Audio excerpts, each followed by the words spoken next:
Welcome to Built to Go, a van life podcast. I'm your host, Jeff Wagg, coming to you from the College of Curiosity.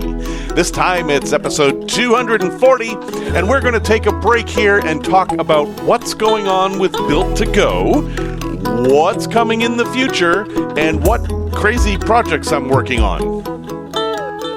We're also going to talk about a very big piece of news involving national parks in the United States, and what different kind of washer fluids actually are washer fluids, and an idea for what to do on Christmas.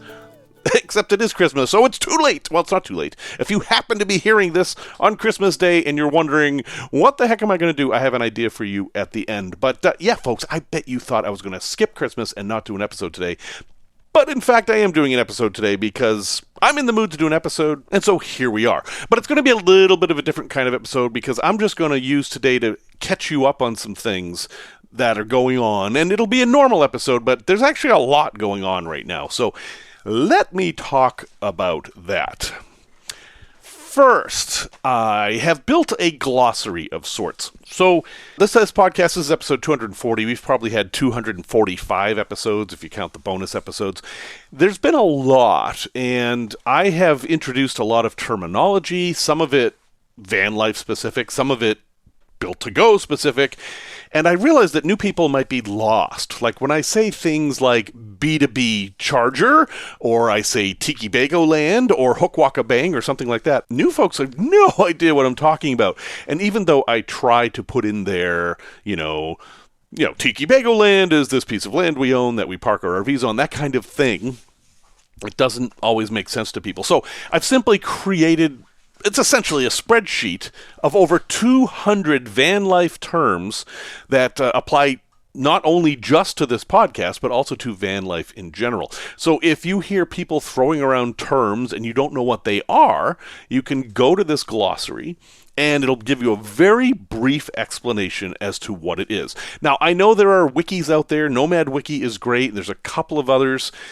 That's all fine and good, but sometimes it's a little bit of effort to go to a wiki to just find out what a term means. I wanted something very simple.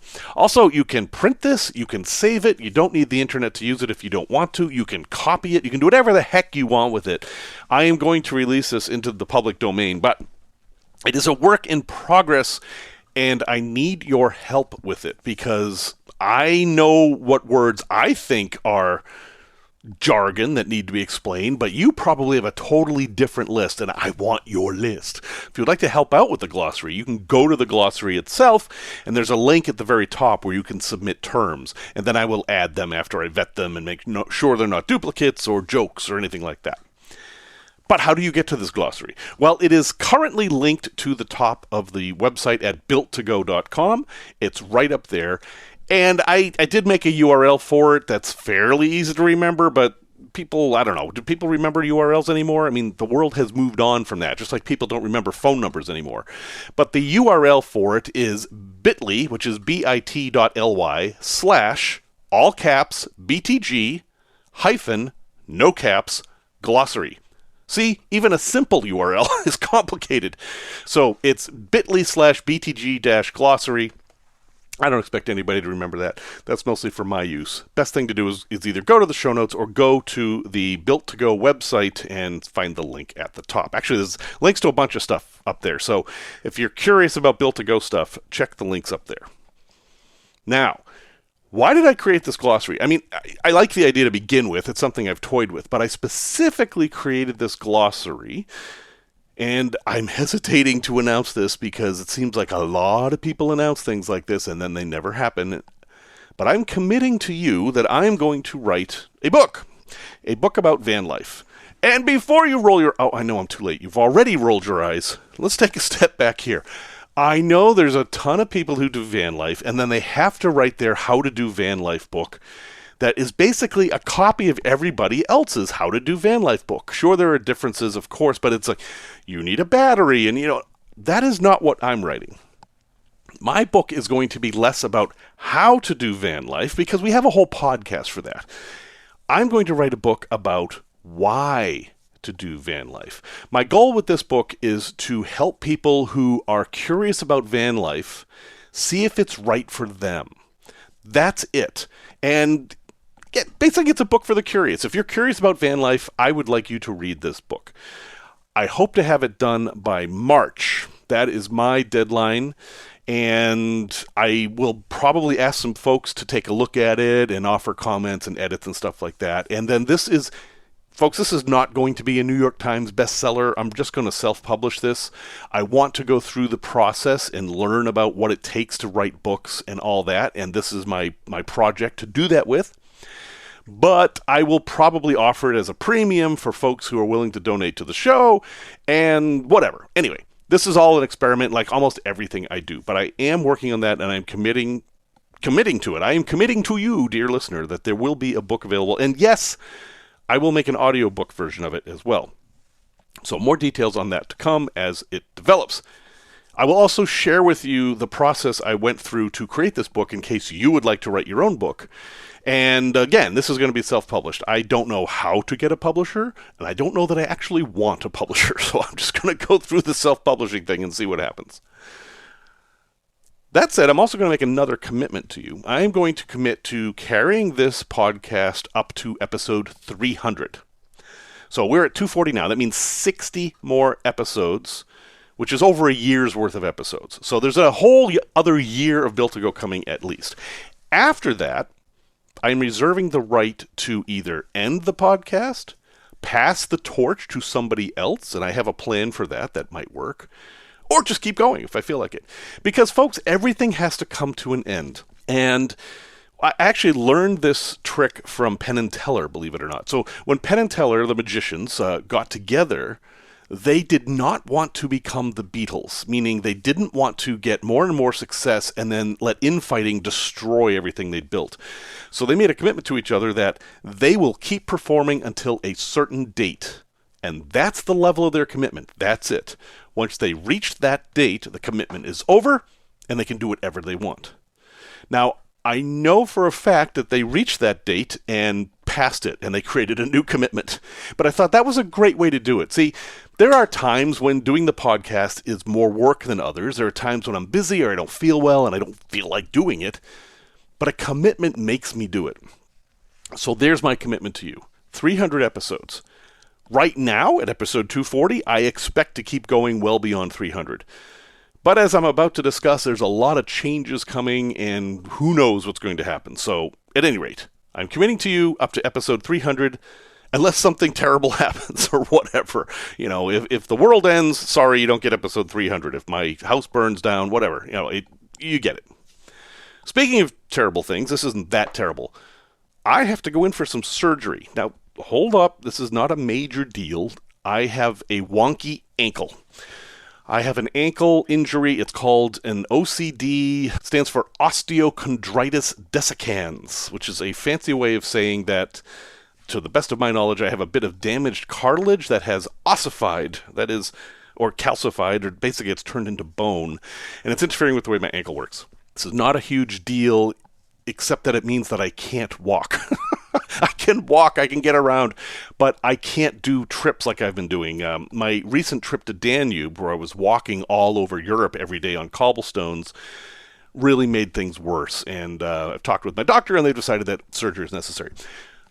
All that said, what does that mean for the podcast? Well, heck, they could cut the whole foot off, and I can still do the podcast, so that's not an issue. The issue is I might need to take a week or two off because I'm under some medication or something. And my biggest concern is that it's going to interfere with Van Fest.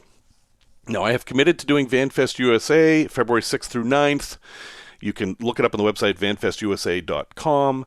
And I really want to go because I have some other things I want to do there too. I mean, I really want to go. But finding a surgical window is difficult in Chicago, and it's basically a 6-week recovery. And one of the things they've already told me is you can't drive. This is not happy news. Not only do I not have a passport right now because I had to renew it, and when you renew your passport, you lose your old one, but then I can't drive. And I'm like, who am I if I'm a person without a passport who can't drive? This is not the me I recognize. But it's all temporary. So I'm really hoping it doesn't interfere with those dates, but I will let you guys know, because I know some of you hope to meet me there, and that may not happen. So again, this is not a major surgery. There's no need for concern. It's arthroscopic. They drill a little hole in your foot and stick a camera in there with some snippers on it or something like that. I'm not at all worried about the medical part of it. I'm worried about the timing part of it. So hopefully that won't impact things too much. Also, I have been struggling in my head back and forth about what to do about the truck. So, to back up for people who may not be aware, I have collected, in my opinion, way too many vehicles. I have an ambulance conversion that is my primary camper van. It's a 144 Sprinter 2011. Talked about it endlessly. I have a Scamp, a 13-foot Scamp, which is one of those fiberglass egg trailers. I have the Tiki Bago, the 1973 Winnebago Indian that's been converted into a tiki shack. And my wife and I just bought this massive Airstream, this 26-foot Airstream, which is not van life. I mean, it is. It depends on how you use it, but definitely getting more into the glamping end of things with this. But I also have this truck. And my situation now is that I live in Chicago. I have the truck parked in Chicago. And I don't have my van. My van's 90 minutes away at least, and I feel lost without it. So I keep thinking, well, the truck is much more practical for many things. So that's the vehicle I should have as my daily driver, but it's not a camper. So I am going to turn it into a camper, but I keep going back and forth on how much to do. Should I build it out as my primary rig and maybe get rid of the van and a few other things? Or should I just do a no-build in it and just have it be something I can use but not my primary vehicle? So if I'm going to spend an overnight somewhere while I'm driving there, I can take the truck. But if I'm going to do an actual trip, I would take the van. And I think that is actually the most reasonable thing. So I have a topper that I got for it. I got on Facebook Marketplace. It was $250. I don't know how old this topper is, but it does not have a third eye in it. So it could be very, very old. The company that made it is long out of business. But it's a nice size. I've got an 8-foot bed, and the topper is a high-rise topper made by Eagle, who, again, doesn't exist. I think I could make a pretty comfortable space in there. And I actually started buying stuff for it, and we'll talk about that at the product review. So I will talk more about that too. Again, if you are new to this, my philosophy on van life is that van life is a big, big, big, big tent. You don't have to have a van or a specific kind of van. To me, van life is anybody who is living and traveling in vehicles, and they're using those vehicles as a home, whether it be permanent or temporary. That's where I'm coming from. It can be a school bus, it can be a smart car, it can be a trailer. I don't care what it is. You're doing van life if you wish to think that you're doing van life, in my opinion. And I'm very conscious that van life is getting expensive. Vehicles are more expensive, and it's harder to find places to park. There are a lot of challenges right now. And I thought, what is one of the simplest, easiest ways that you can have a reliable vehicle? And one way is a minivan. I will talk up minivans forever. I think they're a great choice. But the truck cap, again, pickup truck. You need to have a pickup truck, okay?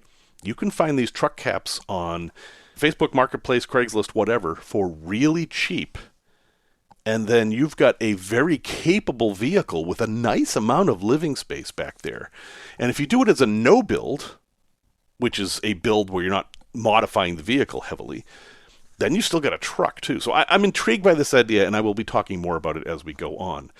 And I definitely think for folks who are towing an RV, where you have a truck anyway, why not make the truck also sleepable? I mean, I can think of lots of cases where you tow your trailer, park your trailer, but then you're going to go pretty far from your trailer and maybe want to take a nap or cook or spend the night while you're traveling. Why not make the back of your truck into a camper too? So anyway, obviously I'm thinking about that a lot because I'm talking about it a lot, but we will have more about that. So folks, that is the Built to Go news for the end of 2024 here. We have one more episode this year, and then we're off on a whole new adventure as the whole world changes, and things may get crazy, or maybe not. We shall see. Thanks to everyone who listens to this podcast. I make this podcast for you. Every time someone listens, it makes me feel good. It makes me feel especially good if folks write to me or say, hey, thanks for doing that podcast. Or they say, hey, you screwed this up, fix it. I like that too. So if you're in either one of those camps and you wish to drop me a line, go ahead and send an email to jeff@builttogo.com. That's 2 T's, not 3, not 1. I especially like content suggestions, which I will try to do, and I especially like corrections, but I'm also very fond of, hey, thanks. It's always a good little note to receive. Van Life News. Just one news item, and it's a big one. I mean, I'm very excited about this anyway. Let me introduce some letters and numbers to you. That is HR 6492. That is not a password. It is not some secret code. It stands for House Resolution 6492. It is a bill that has passed Congress and is expected to be signed by President Biden, although, as far as I can tell, it has not been yet, which I'm a little concerned about. But this act has major implications for van dwellers, travelers, campers who are using national parks in the United States. They've changed a lot of the rules, and it looks like they're pretty favorable to us. So, before I get into this, I want to introduce you to rvmiles.com, rvmiles.com, just like it sounds. This is an RV podcast YouTube channel and website.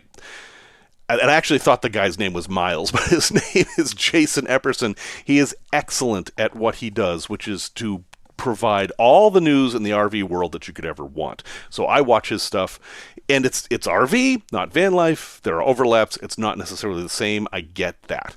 He doesn't talk very much about van life in general, but he does talk about things that impact both those worlds, and this is one of those things. So I will have a link in the show notes to this particular article that I've been looking at. But basically, you can film in national parks now. So if you weren't aware, if you had a monetized YouTube channel and you took video in a national park without a permit, that was a major, major problem. Like, they would come after you, and there are major fines being levied against people who were doing that. Seems crazy, right? And then it got so crazy that there were some rules that you couldn't take photographs. I mean, it's just not modern. And I understand the concerns. They want to protect the national parks. They don't want big movie studios coming in and taking over the park for the day. That's fine. But they have a new rule that is in this bill, if it gets signed, that says you do not need a permit for filming on public lands, as long as, I'm going to read the quote here, as long as that filming is merely incidental to or documenting an activity or event that is allowed or authorized at the system unit. I don't know what that means. I don't know what a system unit is, but we're going to assume that it means public lands in this case. Legalese is always so much fun. And that is whether any individual receives compensation or not. It doesn't matter. So the trick is, if you have 5 people or fewer, you can film and photograph to your heart's content and not worry about it. Now, what if you have 6 people or 8 people? This bill requires that there be a permitting process that is free and automatic approval. You basically just have to go on a website and say, hey, I've got 8 people, we're going to film wedding photos, or whatever you happen to be doing. We're going to make a YouTube video, whatever. And that's it. And then you'll be able to do it. I think this is very, very exciting. I think this is definitely where we should be. I thought these rules were quite draconian. Now, there's no mention of drones here. I imagine the drone thing is still going to be, you're not going to be able to do that. That's for a lot of reasons. Drones affect wildlife. Drones make noise and can disturb people. And sad to say, people really hate drones. They just hate them. So anytime there's a place where people are flying drones, there's going to be drama, and that would cause more park resources to be needed. And, well, that's a problem because the parks are really suffering for resources. But this bill helps with that too. Some of the other things it's supposed to do is increase Wi-Fi and broadband and cellular access in all the campground facilities. It's supposed to establish new campgrounds. And it's supposed to establish rock climbing areas where the government will be putting in your anchors and maintaining them. And that's a pretty good thing, because then you will have an agency who's actually responsible for making sure these anchors are in good shape, rather than just some folks who go out and hammer loops in rocks and, maybe they don't know what they're doing, etc. So That is also a good thing. They're going to provide more mapping. They're going to allow more vehicles in certain places, and they're going to kind of control that more. And they're also going to partner with third parties to help manage some of these campgrounds, which not everybody's excited about. You go to a campground and maybe it's going to be managed by KOA, and that probably will mean increased prices, but it should also mean better services. So we'll see how that turns out. They've also dedicated money and support to businesses just outside the park. So there should be better gas stations, better food, etc., etc., etc. Anyway, I think it's all good. And this doesn't just impact national parks. It's also for the Forest Service, BLM land, the Army Corps of Engineers, Fish and Wildlife. It's basically all these public lands groups are required to follow what's in this bill. It's a pretty big bill. There's a lot of stuff in there. And, and if you're a biker, they're going to create 10 new long-distance bike trails across the country. They each have to be 80 miles at least. So these are brand new trails. They're not going to blaze trails here. They're going to use old roads and maybe rails. I don't know what they're going to do, but they're not going to damage the environment to create these, but they're going to establish them, and that means they will maintain them. So that's a good thing. Another thing I thought was interesting is they're going to add target shooting ranges near each national forest and BLM district. And I suppose this means they're going to enforce firearm laws more, because people like to take their guns out in the desert and shoot things, and sometimes they damage things. I know Saguaro National Park has a problem with people shooting the saguaros, and those things take 1,000 years to grow. So I think their solution is that we're going to give people a place to shoot, and then hopefully they will be enforcing that better since they have a place for people to go. So I don't know. We'll see how that goes. I highly recommend that you read the article at rvmiles.com. The name of the article is, again, click on the link. Don't try to remember the URL. But the name of the article is Sweeping Public Lands Bill Passes Congress. Explore Act Goes to Biden for Signature. And yes, that's the name of this. It is the Explore Act. I think it's a great thing. I think it could impact us a lot. So pay attention to that. Hopefully Biden will sign it. He just signed a whole raft of bills, 50 of them, and I couldn't find this one in that raft. So, I don't know. We'll see. But I expect that he will sign it. Tech Talk. So, washer fluids. Have you noticed that there are a lot of them now? I mean, it used to be washer fluid was washer fluid was washer fluid. It was blue. Didn't matter which one you got, it was all the same. And now there's all these differences, and they come in different colors, and what does it all mean? So I did some research into all these different washer fluids, and it is the time of year where washer fluid is super important. I highly recommend that if you're driving long distances in the winter, that you have an extra bottle of washer fluid. Not only because if you, under certain road conditions, you will go through a lot of washer fluid keeping your windshield clean, but also because it's useful. You can use it to winterize things so that they don't freeze, so long as it's nothing you're going to eat or drink from. For example, if you have a drain, and let's say your water's winterized, but you have a drain and you pour something down the drain, if you chase that with some windshield washer fluid, that will protect your drain from freezing. You can also flush toilets with windshield washer fluid, even if you don't have water. So it's good stuff to have. But what is it? What kind should you get? Why is this one $2 and this one $8? What's the difference? So, normal washer fluid is simply water and methanol. Methanol is the kind of alcohol you can't drink. It's wood alcohol. If you drink it, you go blind and die. It's a bad thing. Don't drink it. But it doesn't freeze. Now, there's summer blend and winter blend sometimes. And basically, the upshot of this whole thing is most of these names just are how much alcohol is in it. More alcohol in there means it costs more, and it also means it will freeze at lower temperatures. So summer blend might freeze at 0.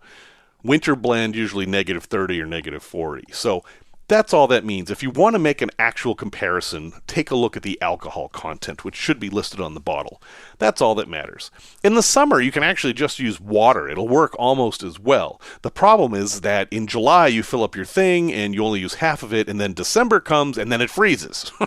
So I don't recommend you use water. I recommend you always use actual windshield washer fluid. But you don't necessarily have to get the super cold stuff unless you live like in Fairbanks or something, where super cold is a common thing. What about de-icer windshield washer fluid? That's a new thing. And the idea is that you would fill your windshield washer fluid with this de-icer stuff and then spray the windshield, and it would help get the ice off the windshield. Yeah, I looked at it. It's mostly just stuff with more alcohol in it, and the alcohol is supposed to help break up the ice. I wouldn't buy that. It's expensive, and you're better off with an ice scraper, honestly. It's not going to help that much. You're still going to be using the ice scraper. Just use it to begin with and save the money on the windshield washer fluid. What about the Rain-X stuff? Now, that stuff is different. It's usually orange, which I feel like all vehicle fluids should be color-coded by what fluid they are. I once saw windshield washer fluid that was bright green, and it looked like antifreeze, and that just seems stupid to me, but whatever. There's purple and green. There's all different colors now. I think it's dumb, but that's what we've got. But the Rain-X stuff is different. It is not just normal washer fluid. It has a silicone polymer in it that coats your windshield and makes your windshield hydrophobic. That doesn't mean it has rabies. That means that water will beat up and roll off of it. And if you use that stuff over time, you'll end up with this coating of silicone polymer on your windshield, and it will actually help shed rain, and theoretically that helps your wipers last longer too. I have used this stuff. It does cost more, but it does seem to work. I don't think it's a terrible thing. If you're going to be driving through very buggy areas, it can definitely help. You will also see the bug stuff. There's Bug X washer fluid. It's the same stuff. It basically makes it so nothing sticks to your windshield. So just buy whatever's cheapest. Now, there's something you may not have heard of, and I haven't seen these for a while, but there's such a thing as a windshield washer fluid heater. And the idea is that it will heat up your washer fluid, so you're spraying your windshield with hot water. That works really, really well. Obviously, you're going to have to start the vehicle and run it for a while until you get the stuff hot. But hot water will definitely work better than cold water or anything. But hitting a very, very cold windshield with a warm liquid is probably not a great idea. There is a chance that on very, very cold days you could crack your windshield using this. So that may be why I haven't seen them for a while. They were definitely a thing in the 80s. I haven't seen them. And, you know, you got to hook up something else electrical under the hood. It's something else that can confuse mechanics, and there's more chances for short... Anyway, I'm not sure they're a great idea, but that's a thing that exists. I kind of wish cars would simply run a radiator hose through the windshield washer fluid receptacle and automatically heat it with free heat. Doesn't that sound like something that makes sense? I bet there are some high-end vehicles that do that, but none of the ones I've ever owned. Product review. So when I'm looking at my no-build stuff, I'm making a wish list on Amazon, right? And I'm like, oh, this might work, put it in the wish list. But, it's a good idea to do. You just make the wish list on Amazon. You can make it private, whatever. Doesn't mean you're asking people to buy these things for you. It just saves them all. And then later when you're ready to buy, you can go look and see and check prices and all that. Okay, so I'm doing that.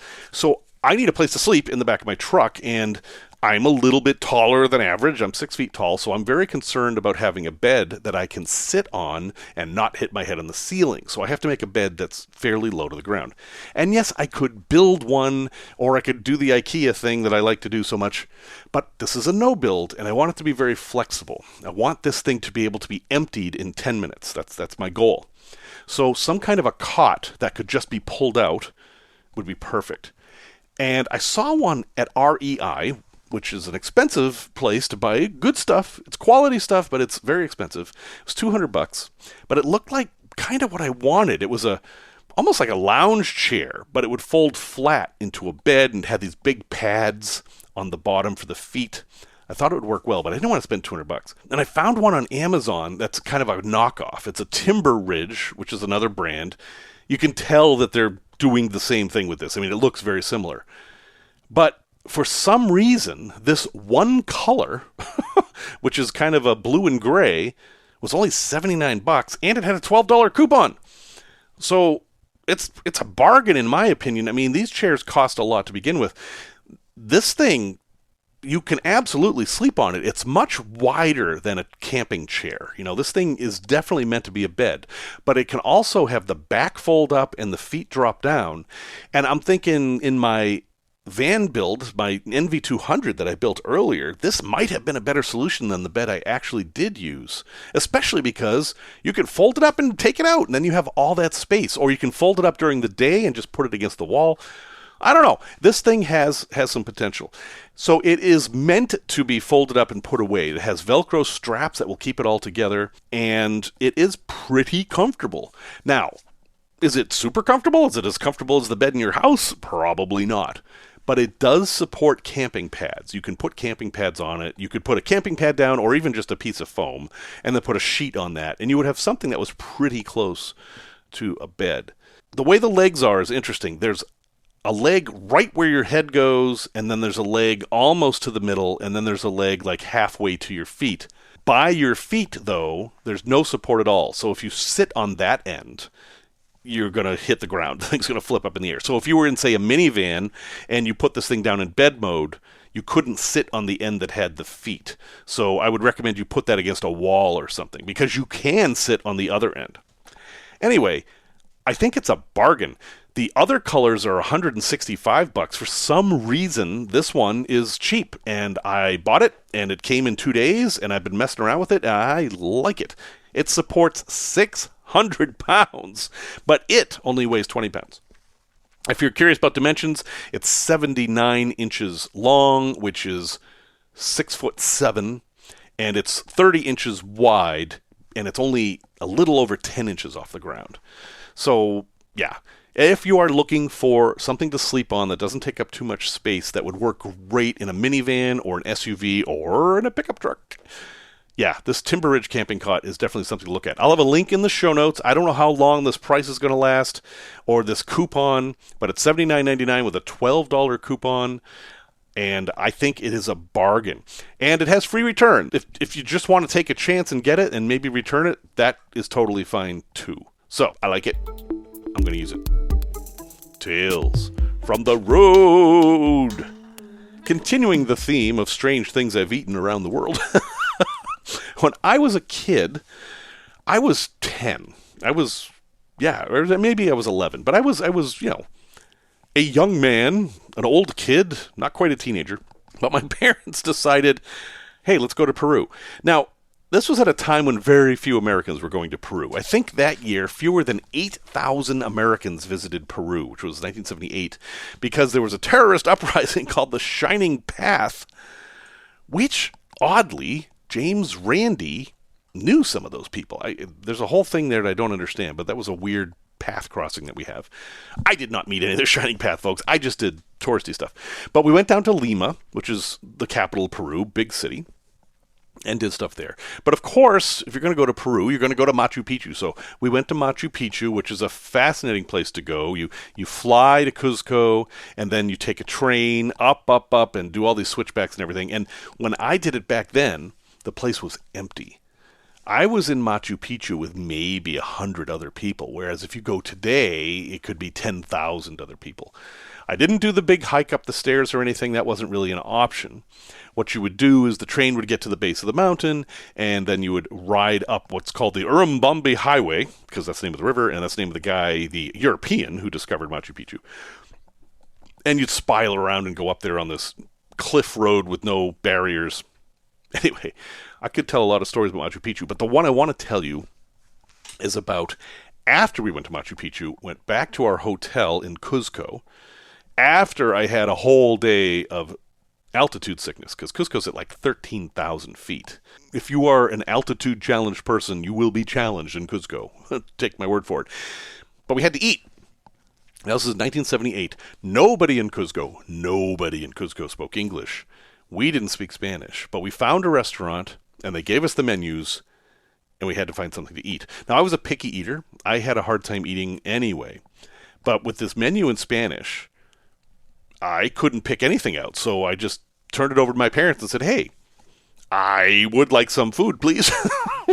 And so they're looking down the menu, and they're like, polo, that means chicken, right? Polo. Yes, I know it's pollo. And then they're like, what is patata? Patata? I think that's potato. So chicken and potatoes. You like chicken and potatoes, let's get that. And I'm like, yeah, chicken and potatoes sounds okay. So they ordered this, I don't know what it was, but what I get is a bowl filled with a liquid with an entire whole potato floating in it, although the liquid wasn't deep enough for it to float, so it kind of just stuck up out of the middle like a volcanic island. Bon appetit. That was my dinner. I don't know what it was.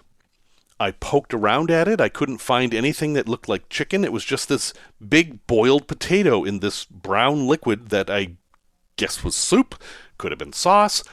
I don't know. So I'm poking at it with a fork, and I'm like, maybe I should try a spoon. And then I ate about half of it, and yeah, that was my dinner in Cuzco. And, the thing is, perspective-wise, I would love to go back to that restaurant today. I'm sure it's long gone. I'm sure things have been touristified beyond the ability of this tiny little Peruvian restaurant run probably by a local family, serving tourists from all over the world what they eat themselves. I would love to go back to that place. But as a kid, I just wanted a freaking hamburger, and I couldn't have one. So, I always say that you travel through distance and you travel through time, and you can undo the distance, but you can't undo the time. So there is something that I did that I don't think anybody can duplicate, because it was 40-something years ago, and I'm sure that's gone. But apparently, Peruvians at one time ate whole potatoes sitting in some kind of a liquid. I will never know what it was. A place to visit. Hey, it's Christmas Day, and not everybody has family on Christmas Day, or their family's not available. When I was a kid, my folks both worked the night shift. My mother was a nurse, and she worked from 3 to 11. She had second shift, and my dad drove truck for the Boston Globe, and he went to work at like 11 or 2 to change. So basically, the night before Christmas, Christmas Eve, they were working. And that meant they slept during Christmas. We would typically do our family Christmas stuff either on New Year's Eve, if that could be arranged, or then late in the day in Christmas. But Christmas morning, nothing to do. I was an only child, no brothers and sisters. Parents are in bed asleep, and I'm just like wondering what to do. And I had a friend who was in a similar situation. They would do their Christmas and be done with it all by 9, and then he would be bored all day. And what we figured out was that while everything's closed on Christmas Day, there's one place that isn't, and it was the bowling alley. Yeah, for some reason, the bowling alley was open on Christmas Day, so that became our tradition. Every morning, he'd come over at 10, and we'd walk down through Salem into Peabody, which most people would say Peabody, but the correct pronunciation is Peabody, to a place called Metro Bowl, which was right there in Peabody Square. And in fact, it still is. I know someone who lives near there, and they say, yep, Metro Bowl is still there. And we would go candlepin bowling. Metro Bowl was this huge bowling alley. They had something like 75 lanes. And in Massachusetts, it was all candlepin. We didn't know of any place that had what we called big ball bowling, which you would probably call 10-pin. That wasn't a thing. Everything was little round balls and thin pins, and you would bowl 3 balls, not 2. But that was our thing. We'd go and do a few strings, and then there were some pool tables and an arcade attached to it, and they had a little snack bar. And that was our yearly Christmas tradition. Not with family, just with a couple of folks, couple of guys. We were, kind of the outcasts. We were not the popular people in school by any means. But we would go and bowl, and that would be our Christmas. And, it was kind of nice. So if you find yourself this Christmas looking for something to do and you don't know where you can go, check the bowling alley. There may be a historic reason for why the bowling alley is open on Christmas, because it used to be illegal for bowling, to do any kind of bowling. There weren't any bowling alleys, just like bowling you set up in your backyard was illegal except on Christmas Day, believe it or not. So in England in the 16th century, workers were prohibited from bowling except on Christmas. It was a law in 1541, and it lasted for 300 years. It wasn't repealed until 1845. So bowling on Christmas is definitely a thing. And if you find yourself out on the road in your van and you're looking for something to do, find yourself a bowling alley. Hopefully it'll be open, and throw that ball for all it's worth. Resource recommendation. This is a dual resource, and it's one that I think is important for a lot of van life folks for 2 reasons. The first off, it is a way to find a local food bank or food pantry. If you need some food, this might be able to help you out. And it's organized by Feeding America. They're a great organization, and basically it's a website where you can type in your zip code, and it will tell you all the options you have. But food banks serve 2 purposes. First off, they feed people, obviously. Second off, they give people a way to volunteer. If you are somebody who has problems with loneliness, or you simply want to give back because maybe you needed a food bank back in the day and now you don't, food banks are always looking for volunteers. Always, always, always. So this link I'm about to share with you has two things going on for it. Number one, it lets you find a place to get food. And number two, it lets you find a place to volunteer. And it is feedingamerica.org/find your local food bank with hyphens in between the words. So feedingamerica.org, find your local food bank. I highly recommend you check that out if you're interested in that. You may be asking, but why didn't you mention donating food? Well, I have volunteered at food banks, a few different ones. I can tell you that donating food, while it's better than wasting food, is not as good as donating money. If you want to donate to a food bank, never, never, never go to the grocery store and buy food to donate. Because if you, say, bought $50 worth of food, you would pay taxes on it and you would give them what you can get for $50. But if you give them $50, they don't pay taxes, they have discounts, there's all kinds of ways they can turn that $50 into $65, $75, or $100. So your $50 will do a lot more good if you give it directly to the food bank rather than the food itself. So just a little tip that I think is useful. It feels good to give, and you might think it feels better to give like a can of soup rather than the money the can of soup costs, but the money is better, easier, and does more good. So check it out. Well, folks, thank you very much for listening to episode 240. I hope you're having a very happy holiday, however you choose to celebrate it. Music, as always, is by Simon Wagg. If you're curious about where to find Built-to-Go stuff, visit builttogo.com. It's all there at the top of the screen for you. Let me know if you can't find anything. Until next time, remember the words of Amelia Barr, who said, "Kindness is always fashionable and always welcome."